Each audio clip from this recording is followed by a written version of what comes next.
যখন দেখলাম যে আসলে আমি যে ফাতে আছি এটা কোনো সত্য পথ না, তখন রিসার্চ করতে করতে দেখলাম যে আসলে আমি যে ধর্ম আছি এটা কোনো ধর্ম নয়। ইসলাম কবুল করলাম। আজকে ইসলাম কবুল করতে গিয়ে আজকে চোখটা অন্ধ, আজকে ইসলাম কবুল করতে গিয়ে আজকে কানে শুনি না, আজকে ইসলাম কবুল করতে গিয়ে আজকে মাথার উপরে চাইনিজ কলের কোপ খেলাম, আজকে ইসলাম কবুল করতে গিয়ে মাথা দিয়ে রড ঢুকানো হয়ে গেছে, আজকে ইসলাম কবুল করতে গিয়ে আজকে দাঁত ভাঙা, আজকে ইসলাম কবুল করতে গিয়ে আজকে খুদ দিয়ে টান দেওয়া হয়েছে, ইসলাম কবুল করতে গিয়ে পায়ের মধ্যে গরম তরোয়াল লাগাই দিয়েছিল।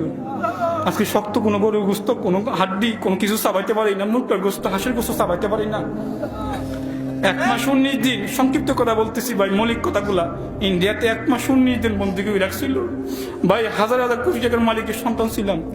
জীবনে মান সম্মান, টাকা পয়সা কোনো কিছু অফ ছিল না। এখনো যদি দুনিয়ায় আইনে টাকা পয়সা নিতে যাই 1000 কোটি টাকার মালিক আছে, কিন্তু চিন্তা করলাম